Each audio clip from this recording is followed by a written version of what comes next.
Two cars pulled into my bay last week. Same engine, same model, same year, same Toyota.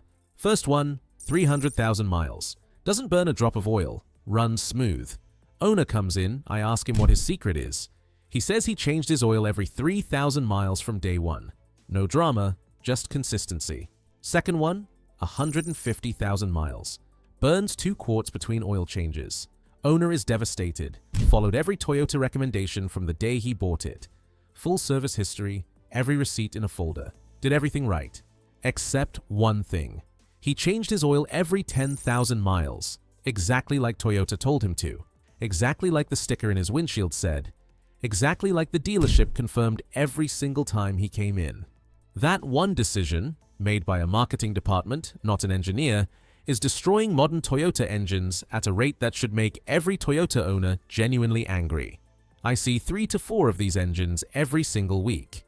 Oil burning, variable valve timing failures, chain tensioner problems, all tracing back to the same interval, all completely preventable. Today we're going through exactly what 10,000-mile oil changes do to 3 different Toyota engine types: 4-cylinder, V6, and turbo. Why Toyota keeps recommending an interval their own engineers wouldn't endorse, and what interval actually keeps these engines alive past 200 and 300,000 miles. Let's get into it. Why Toyota keeps recommending it. Here's the question nobody asks out loud. If 10,000-mile oil changes are destroying engines, why does Toyota keep recommending them? The answer has nothing to do with engineering. It has everything to do with a marketing war that started in the late 2000s. Mercedes-Benz started it. They began advertising extended service intervals as a selling point. Your car is so advanced, it barely needs maintenance. Other manufacturers looked at that and panicked. If Mercedes is telling customers they only need an oil change every 10,000 miles, we need to match that or we look outdated. Toyota followed. Not because their engineers recommended it, because their marketing department needed to compete. Here's the actual question their engineers were asked, and I want you to hear this clearly. The question was not, what interval is best for this engine? The question was, will this engine survive past the warranty period on 10,000-mile intervals? The answer to that question was yes, and that was enough. That's the entire decision. Warranty survival, not engine longevity, not the 300,000-mile engine sitting in my bay. Just, will it make it to 60,000 miles without a claim? After that, your problem. Toyota says visit the shop every 5,000 miles or 6 months. That's their service rhythm, but the oil only gets changed every 10,000. So you're coming in twice for every one oil change. Dealership collects the service visit fee both times. Oil stays in the engine degrading.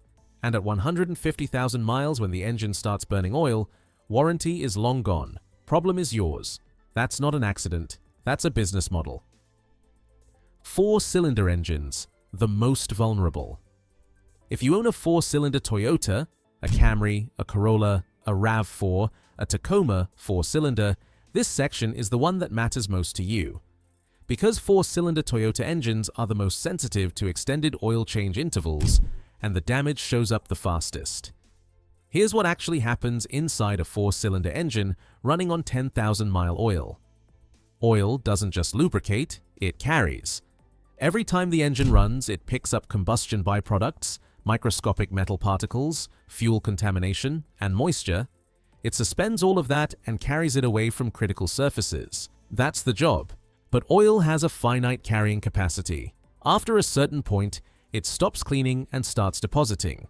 Those deposits go into the narrowest passages in the engine first, the oil control valve passages, the variable valve timing channels, the tiny galleries feeding the VVTi system that controls when your valves open and close. Here's what that costs you. Oil control valve failure, $200 to $600 per valve. Variable valve timing gear replacement, $800 to $1,500. And those are the best case scenarios. Worst case, oil consumption. This is the one I see most often. Car shows up.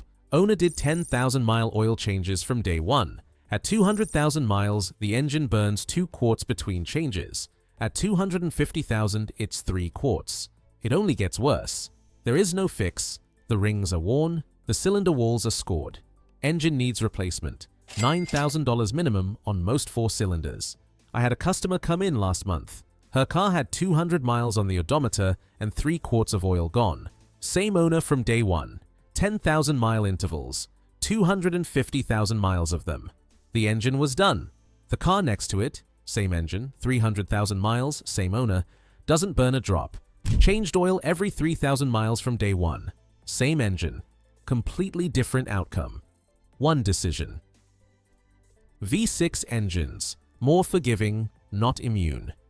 If you own a Highlander, a Sienna, a Tundra V6, or any Toyota with the GR Series V6, you've probably heard people say the V6 handles extended oil change intervals better than the 4-cylinder. That's partially true, and it's gotten a lot of V6 owners into a false sense of security. Yes, V6 engines are more forgiving. Larger oil volume, different combustion dynamics, more thermal stability. The damage from 10,000 mile intervals on a V6 takes longer to show up, but show up it does. Here's what I see consistently on V6 Toyotas with extended interval history. Oil control valve failures. The VVT system on the GR series engines requires clean oil flowing through extremely precise passages to function correctly. Contaminated oil. Oil that's been in the engine through heat cycles, fuel contamination, and moisture buildup. Starts clogging those passages. Oil control valve fails. Variable valve timing locks in one position. Engine loses low-end torque. Fuel economy drops. Check engine light appears. Oil control valve replacement, $300 to $700. Multiple replacements on the same engine because the underlying oil quality issue was never addressed. Lifter problems. Collapsed lifters from oil that's lost its film strength before the change interval arrives. Lifter replacement, expensive, labor-intensive, sometimes requires significant engine disassembly. The V6 isn't immune, it's just slower to show the damage, and by the time it does, the repair bills are identical. One more thing specific to V6 owners. The time interval matters as much as the mileage. If you drive 5,000 miles a year, you're still hitting 12 months before you hit 10,000 miles. Change the oil at 6 months regardless. Moisture and fuel contamination build up on a calendar, not an odometer. Turbo engines. The urgent warning. This section is for anyone who owns a new Tundra, a turbocharged Corolla, a Turbo Camry, or any Toyota with a forced induction engine. Because this is where I stop talking about damage that's already happened and start talking about damage that's coming, to engines that are still new right now. Turbochargers operate at extreme temperatures. The turbo bearing spins at up to 200,000 revolutions per minute and is lubricated entirely by engine oil. That oil enters the turbo at operating temperature, gets exposed to extreme heat at the turbo housing, and returns to the sump carrying that heat with it.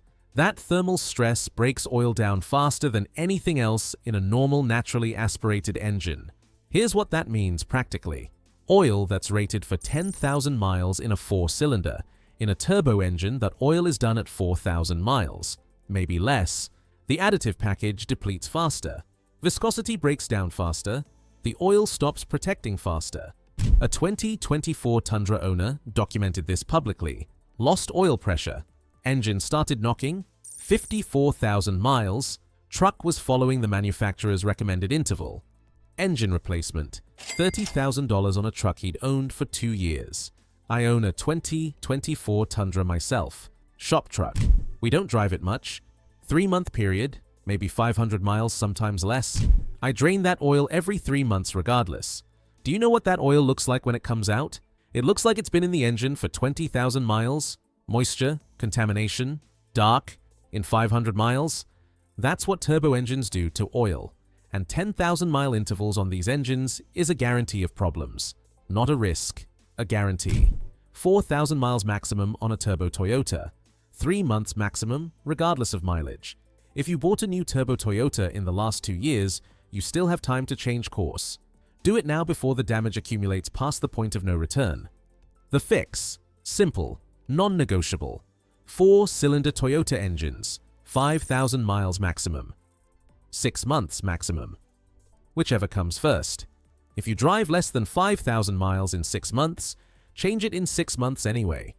The calendar matters more than the odometer on short trip driving. V6 engines. 5,000 miles, or 6 months. Same rule. More forgiving engine, same discipline required. Turbo engines, 4,000 miles maximum. 3 months maximum. No exceptions.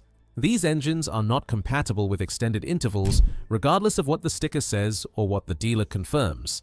Oil type, full synthetic only. 0W20 on most modern Toyotas. Check the owner's manual for your specific engine. Viscosity matters more than brand. Filter. Use a quality filter every change. Wix, Purolator Boss, or genuine Toyota. Not the cheapest option on the shelf.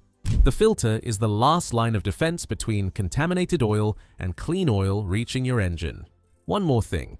If you've been running 10,000-mile intervals and your Toyota has over 100,000 miles, get an oil analysis done before your next change. $25 tells you exactly what's in your oil and whether damage has already started. Knowledge now is cheaper than an engine later. 2 cars. Same engine. One at 300,000 miles runs perfectly. One at 150,000 miles needs an engine. One oil change interval separated them from day one. Toyota set that interval for warranty survival. Not for your engine, not for 300,000 miles, not for the reliability you paid for when you chose Toyota over everything else. 5,000 miles, 6 months. And turbo engines, 4,000 miles, 3 months. That's the interval your engine was actually built for. Drop your Toyota model and current mileage in the comments. Tell me what interval you've been running. I'll tell you exactly where you stand.